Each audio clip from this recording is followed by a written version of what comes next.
We're Hassani and Danielle Pettiford, and we're a real couple with real problems who almost called it quits. I was very frustrated. I became very disconnected, very jaded and cold. We have 4 children, going on 20 years of marriage, and we practice what we preach. Our mission, to change the way couples relate to one another and teach them the skills needed to improve the quality of their relationships. This is the Couples Academy Show. All right, good morning, good morning. I'm flying solo today, but I want to say welcome to the Couples Academy Show. I want you guys to jump in, and because I'm flying solo, if you guys have a couple questions about the topic, today we're talking about, should I be understanding if my spouse mourns the affair? So this is a targeted topic because I knew it needed to be addressed, and I want you to know you can find this blog at the Couples Academy blog. We're going to start doing more topics based on our writing because we actually have a team of writers writing for us now, and as well as Hassani and Danielle themselves. But should I be understanding if my spouse mourns their affair? Now, this is a difficult subject, okay? This is a difficult subject. And so I want you guys to think about any of the questions, because it's one thing to realize that there's going to be pain on both sides when an affair is discovered. But one of the hardest things for the spouse to understand is that there was an emotional tie. There was an emotional bond that was created between that person, especially if it's a longer affair, if it wasn't just a one-night stand, if it's something that developed in an office place or has been going on for a couple of years and has been hidden in the dark. There's a bond that was created between the affair partner and the person committing the affair. And this is a real difficult one to understand, because they should cut it off and they should be done with it. And I can't believe they did this wrong, foul thing. But there's a lot that goes into that. There's a lot of thought process that has to go into understanding why someone may have cheated in the first place. Not saying that any reason to cheat is a good reason. No reason. There's no reason to step outside of your marriage. A lot of people avoid confronting the issues that led up to the affair. And when we avoid being honest and having direct communication, a lot of times we can find that a bond is created somewhere else, sometimes on purpose, intentionally seeking it, sometimes accidentally by not setting appropriate boundaries. And that bond is created, and it can be a lasting bond. Then there can be remorse for even doing the right thing and leaving the affair partner and coming back and trying to work on the home. So we want to get into that a little bit. What I'd like to do is go to a couple commercials real quickly, if we can, and we'll get back on the other side. But if you guys have any questions around this, we'll be discussing this topic today. Should I be if my spouse mourns the affair?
When 45 men from all walks of life come together in one place for one purpose.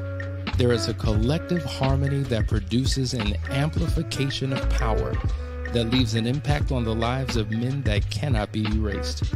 A fraternity of legendary men, all at the tipping point, on the precipice of greatness, meeting for one weekend to turn their worlds inside out.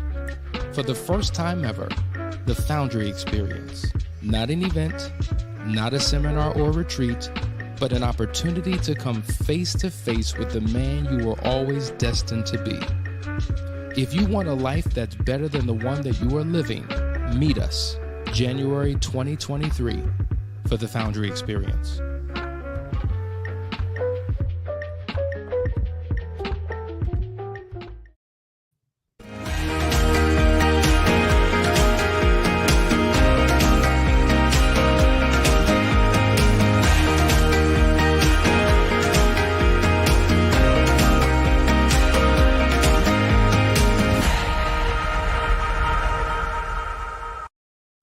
All right, we're back, and we are talking about, this is a tough one. Now, should I be understanding if my spouse mourns the affair? Now, what we have to understand, right, is that when there's a relationship created of any kind, that there's this strong bond and connection. I see you, Kimberly. And sometimes people will say it's a strong friendship. Sometimes people will say, it's a soulmate. These kinds of ideas tend to arrive. I even see, Kimberly, when you're saying here, I want to just comment on it directly. When I heard we had a connection and I could tell her anything, it burns at the core because it feels like something he misses. And here's the truth. They probably do. We have to look at what led to the affair. Usually there's a distance that's created. And whenever we create distance in a relationship, I want everyone to really listen to this. Whenever we create distance in a relationship, something will fill the void. Something or someone will fill that void. Now, we hope what fills that void when there's distance in a relationship is something benign. Maybe it's overeating. We don't really want that, but that's much better than an affair partner, right? Maybe it's alcohol. Hopefully it's not drugs, right? Something is going to fill the gap that is missing in the void of someone's life, especially if they don't have the strength and the willpower to create the constructs that are necessary to build a strong relationship. You see, none of us go into this life with an instruction manual, and we definitely don't go into marriage on an instruction manual. And we can't really look around us because the divorce rate is at 60% now. And then out of the people we know that are sticking to it and staying together for the kids or whatever it is, there's 60 and another 20 to 30% of those people left out of that whole 100% are struggling in their marriages in some way, shape, or form. And so distance arises. We have to notice that when we go cold and can't talk, when we lose patience and can't share, when we lose connection and just decide we're going to do our own thing, that there is a pain that erupts in the person who may be the one that goes and steps out. And some of you have boundaries set up in your minds that you would never do that. But also some of us have boundaries to say, I'm just going to do my own thing. I'm going to do me. We become selfish and say, I'm going to do me, and I'm not going to worry about that. We're going to stick together, at least for the kids. Some people have exit plans for when the kids leave the house. And then you're shocked and disheartened when you find out that there's an affair that goes on, even though there's all this distance in the house where you're just roommates.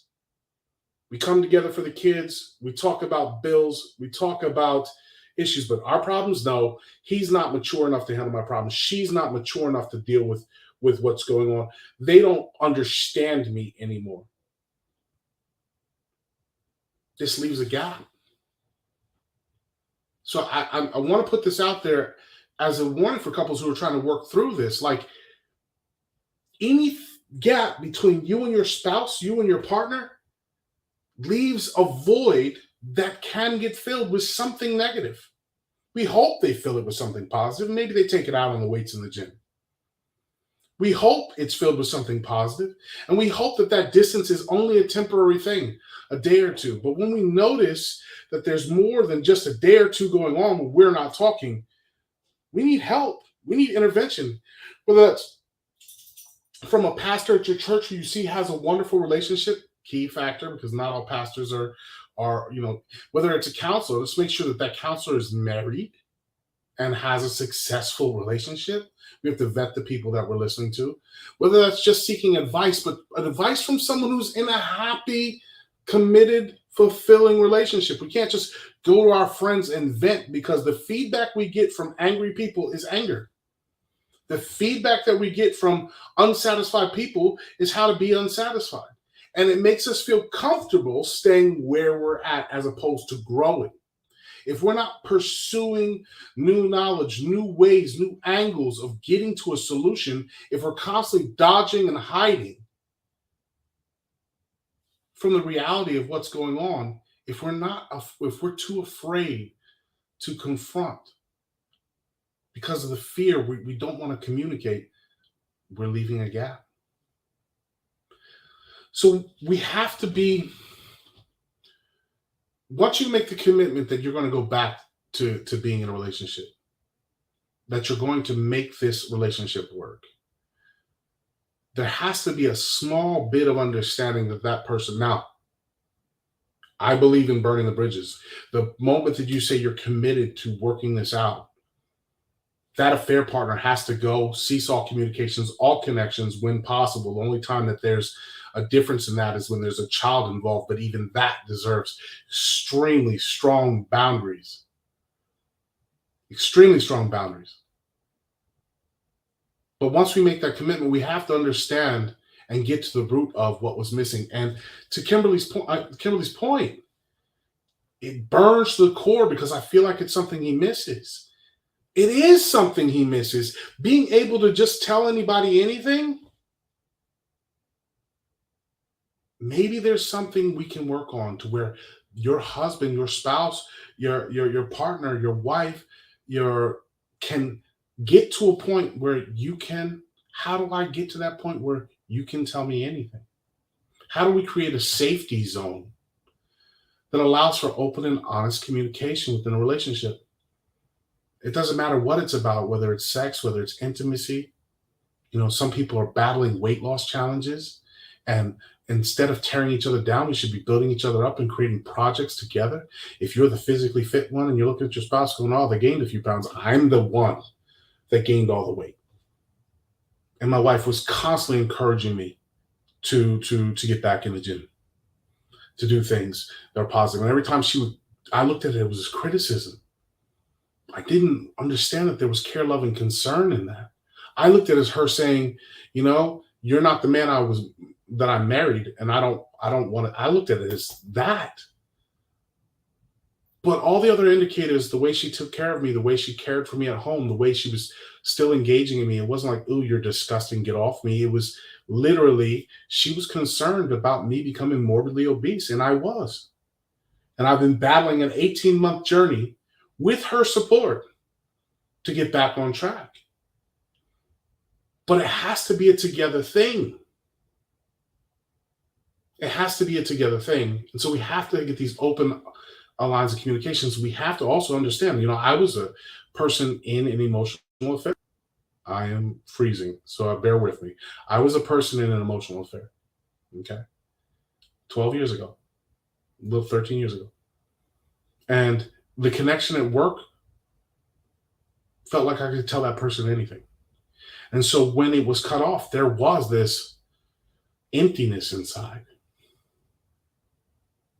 What I had to realize as a man who had committed the offense is that I had to deal with the guilt and shame of doing what I had done, but I also needed to learn how to create that connection with my spouse again. And that even though I wanted her to change, I was the one that committed the offense. I was the one that stepped out on the trust. So what I had to do is get my stuff right first. The men in Foundry know this concept of becoming undeniable. Now, we can't expect this concept to happen in our spouses until we're there in ourselves. And we may not ever be able to expect all of those things that we want to ever be in our spouse. A lot of us are looking for sameness. And sameness is not going to happen in a relationship. Typically won't. Me and my wife are like complete opposites on a lot of things. I read a lot. She doesn't. Right? I'm on this constant growth, go to the gym, work out hard, do this stuff, go in hard, start new business. She's not. She's about taking care of the kids and love. She's traditional. I didn't want that. At least I didn't think I wanted that. I wanted someone who was going to do it, play the game the same way I did. My expectations were so insanely off because I didn't realize what I had was somebody that was actually supporting me in every single way that I was not strong at. And I had to grow into the appreciation of that and set new expectations. And I had to be willing to step up and literally be the man. No one had ever shown me what that was like. To step up and take the responsibility of certain things and realize that she was taking responsibility for all the others. I had a lack of sincere appreciation for what she had done. And in that space, there created a gap where we didn't talk for months on end. Many times not sleeping in the same bed. I relegated myself to the couch and the TV. And in that space, there was loneliness. And in that space of loneliness came someone who smiled, someone who laughed, someone who shared and allowed me to share, someone allowed me to complain and they complained about their situation. That's how it happens. What I wasn't man enough to do is confront the issues head on with care, love, and concern, and not anger and bitterness and grief. And both partners need to do this. They need to learn to give care, love, and concern. I'm concerned about you. I'm concerned about the weight that you're gaining. I'm concerned and I truly care. And what can we do together? I'm concerned about the way you spend your money. I'm concerned about our future for our kids. Can we work on a plan to create something better? Because a lot of this is about resolving fears within the home. Okay? A lot of it is about resolving the fear. And so we get into dysfunctional attitudes and dysfunctional behaviors where we just take a stand, not realizing we committed to agape love. When we decided that we're talking about God's love, it's agape. And, when you look at your children, it's like they could do no wrong. Yeah, you'll be mad at them for a minute, but if, they got in trouble and went to jail, you still love them. But we don't give that same care, love, and grace to our spouses. Now, I understand there needs to be boundaries set and lines that are drawn. But that line that's drawn can come with care, love, and concern. It cannot be from an attitude of being a victim. A lot of times we victimize ourselves. She's treating me this way. He's treating me this way. And we want to retreat. So is there going to be some mourning over an affair partner missing? Yes. Does there need to be some understanding from the other partner that maybe, just maybe, as the person who didn't commit the affair, we did some things that contributed to the affair? This is one of the hardest things to accept. I understand. We did something that we may have done something. And it's very quite possible that we did something to create the distance in our relationship ourselves. And when we can be honest with ourselves and address those things and deal with those things as well as the affair itself, what we're going to find is typically it's not the affair that broke the relationship. The relationship was broken before the affair. The affair is what actually drew the attention to it. So I'm going to get back to all of your comments and your questions here in a minute. But I want to take another short break and just let a couple of these commercials play. We do have another just coming up here in a week or so. We have another Last Chance Weekend. This is a remarkable event. I've been a part of them. I'm hoping to be down there in December, the second week of December, when we have it again. This event is life changing for a lot of couples who take it seriously.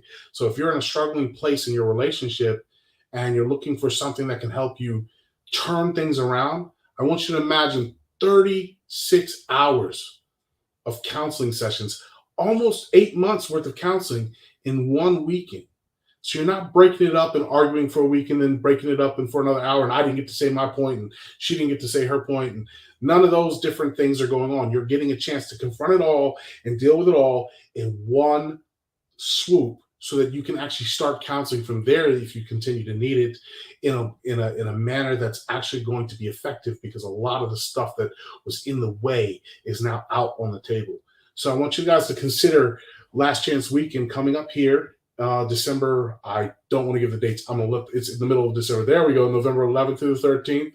December 9th through the 11th. So we've got a few more days. Call as soon as you can. We're gonna go to commercial break and we'll be back. Welcome to the Couples Academy app. The Couples Academy app is your go-to hub for how to do marriage right. Get started with our app today by perusing our amazing features that conveniently allow you to connect.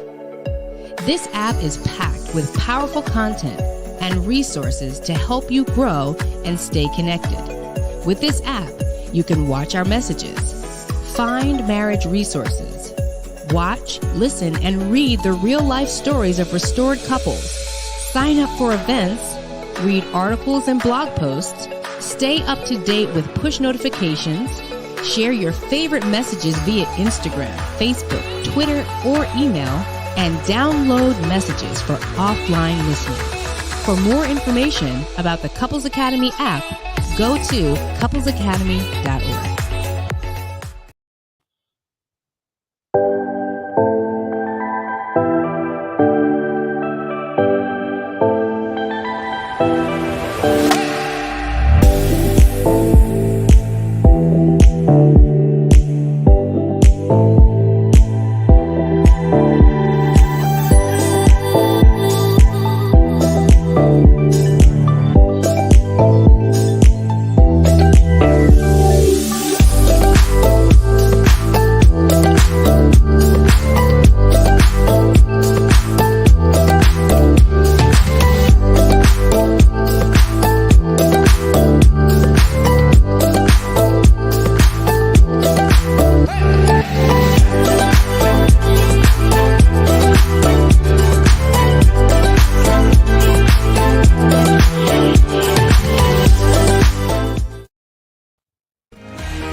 All right, we're back.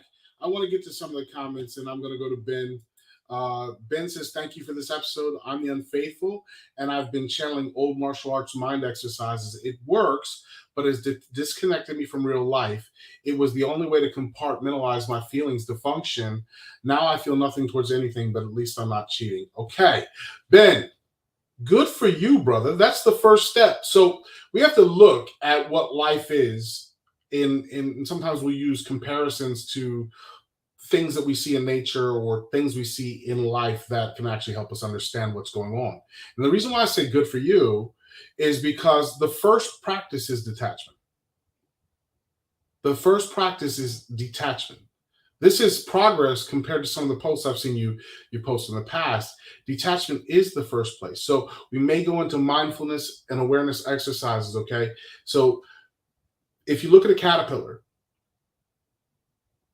slimy, nasty, well, not really slimy, but they look slimy and nasty, and they're all in these little bundles together.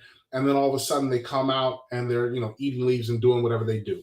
But there's a point when they realize that they want to transform into something else. And so they pull themselves off into a cocoon and separate themselves from the rest of the world, and they work on who they are internally.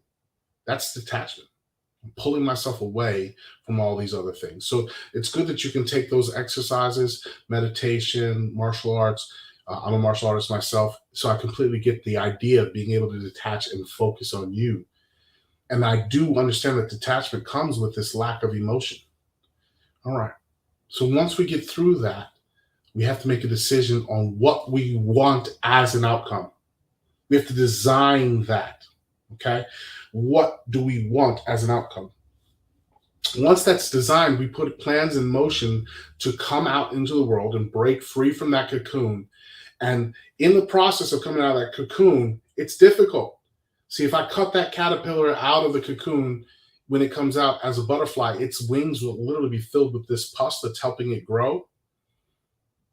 And it'll dry up and die. But if it forces itself out through the cocoon that it built, the protection cover that it built around itself, it will then squeeze all of that fluid out, and those wings begin to dry in a healthy way. They don't crack, and that butterfly can fly. That's the process of transformation. So while you're going through this cocoon period of separation, you need to be spending time on designing the relationship of your dreams with your spouse, with all the outcomes in place that you want far down the road.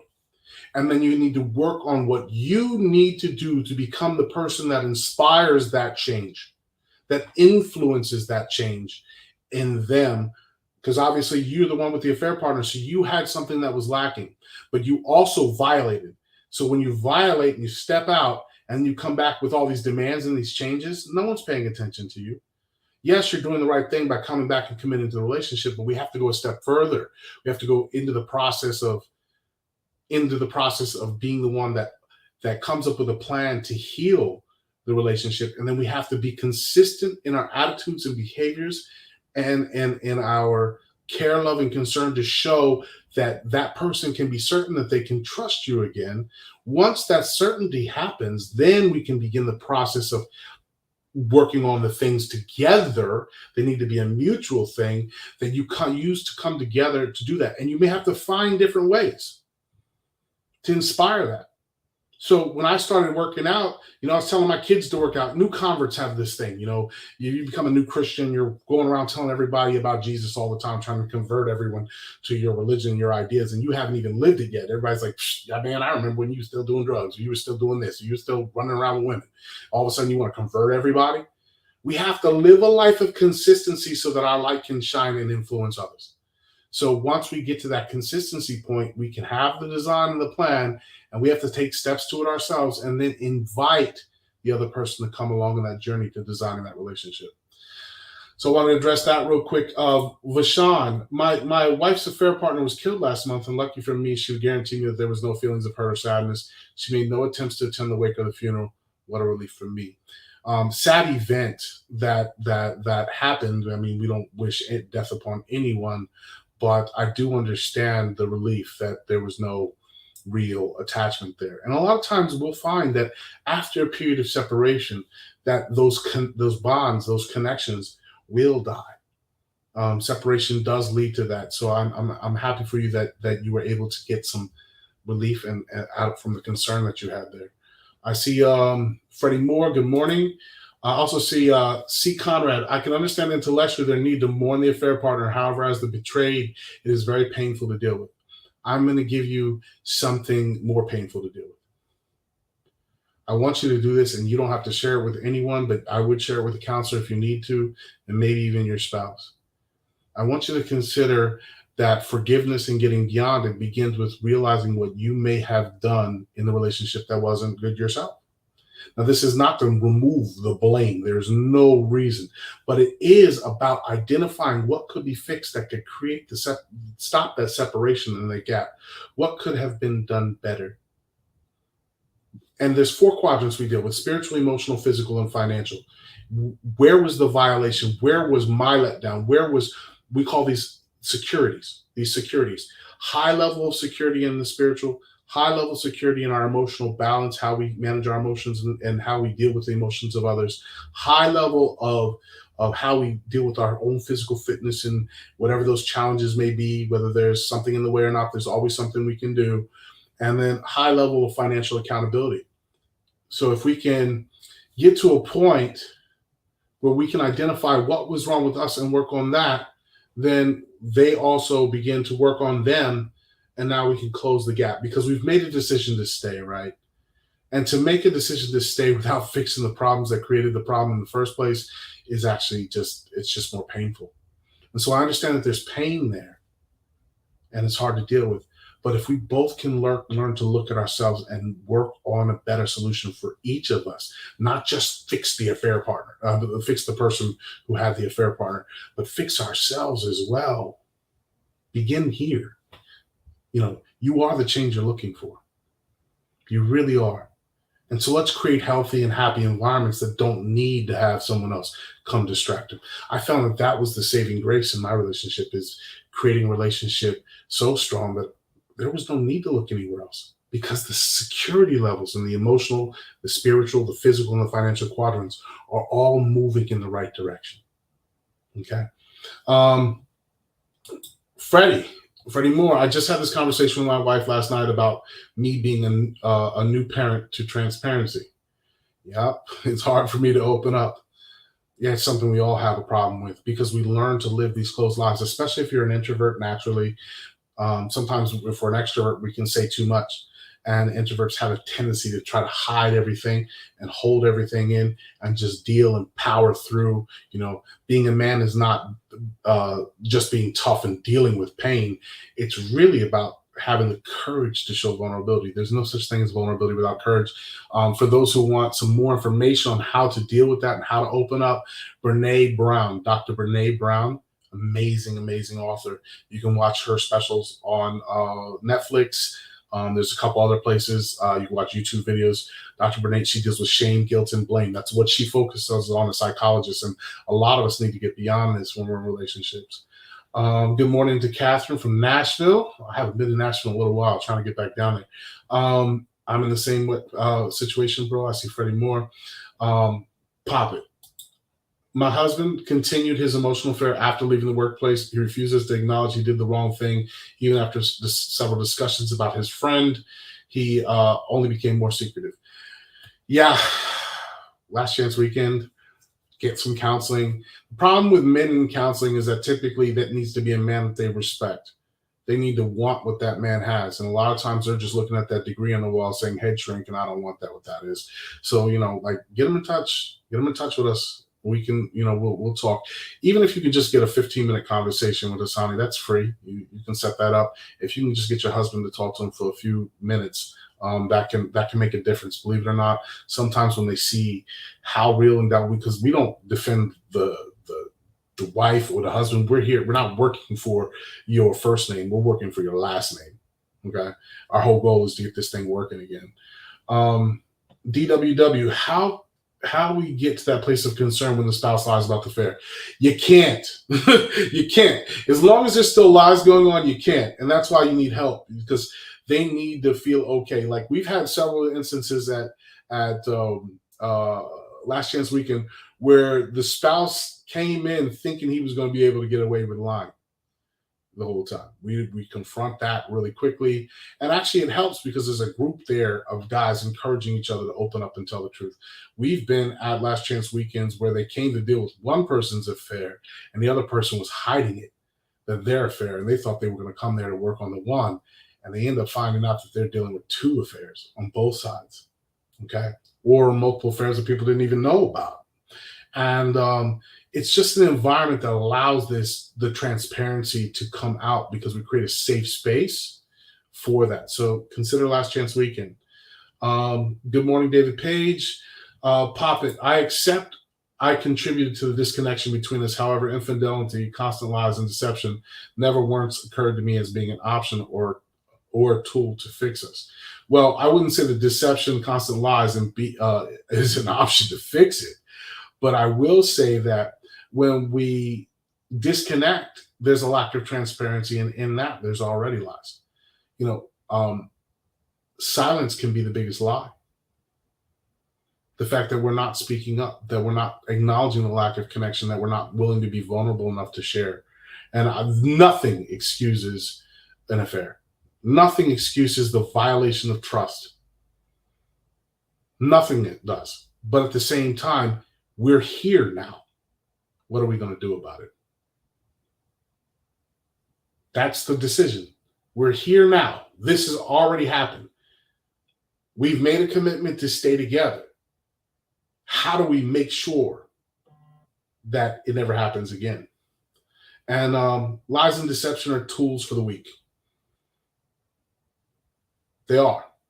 And there's a lot of weak women and weak men out there who use lies and deception to avoid telling the truth. See, you can't actually start living real life until we stop lying. We can't start leading anyone until we stop lying. And this is one of the things, the principles we teach in Foundry.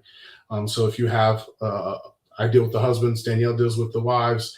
If you have a husband out there that you think needs to have a conversation with me, let's set it up. A 15-minute discovery call just to see if they fit. If they fit and they can do the work, we'll get them right. I have guys that quit sometimes because it's too much. I'm not easy on these guys. I make them show up and be accountable. William Fields, it's hard to address the problems when she went from focus on affair partner and focused on school. Yeah, a lot of times people will switch something that's overtly negative for something that appears positive. So we're switching to focusing on the school, but we're dodging dealing with the issues. That's why you need help.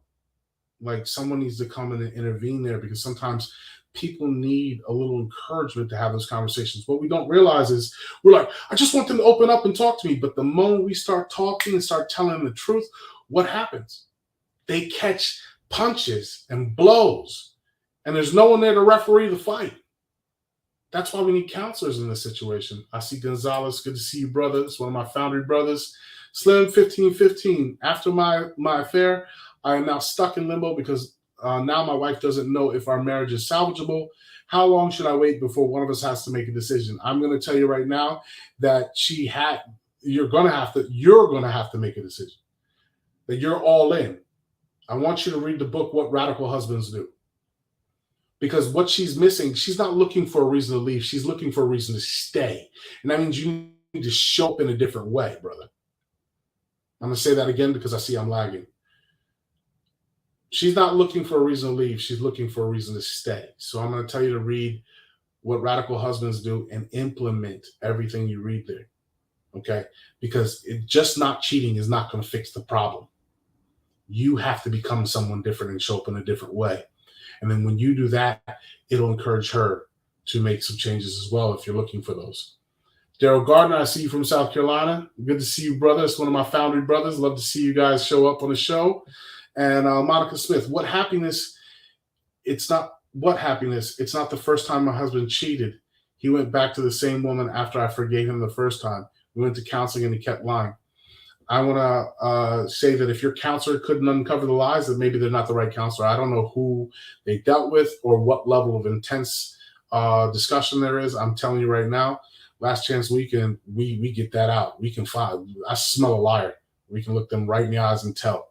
Like there's no hiding, because there's certain things that men do when they're acting shifty. It's just a certain pattern. And you can tell. The honesty must happen in order for the relationship to work. I'm going to tell you that right now. That there's always little tiny things that happen where it's not completely here and there. But at the end of the day, the goal has to be absolute honesty. And without that, there's no foundation for a relationship. And that's on both sides, because believe it or not, everyone looks at the person who's cheating as if there were lies going on. But there's a lot of lying going on the other side sometimes too. Those lies aren't necessarily like blatant, deceitful, deceptive lies, but they can be the white lies of covering things up that you're actually feeling and not opening it up yourself to the concerns that you see. They're still lies. Okay. So what we're trying to do is look for this holistic relationship. And it's a difficult thing because we don't have a lot of good examples in this world. But that's why we want to invite you to become a part of our family. All right. I think I covered everybody here that's in here today. I want to thank you for joining us and bearing with me, because I'm not the best show host in the world. But at the end of the day, I want to encourage you all to check us out. By the way, I think there's only one seat left for the Foundry Experience. We are looking at some overflow, but we need at least 5 guys to make that happen. So if you're interested, get in touch with us now for the Foundry Experience. Also, Last Chance Week coming up December 9th through the 11th. Get there. I want to see you there. I hope you guys have a wonderful and happy day. And for the brothers out there that are trying to get things right, what Radical Husbands do, get that book, get it immediately. It's 100 pages. If you can't read 100 pages, I don't know what to tell you. Like 100 pages of an action plan that are going to change the way you do things. And what I mean is read it, implement it, read it again, implement it, read it again, implement it again, because it's one of those books that if you follow the action plan, show consistency and show up, you're going to see changes. All right. Thank you all. I want you to have a great day, and we will see you tomorrow. Like, share, subscribe.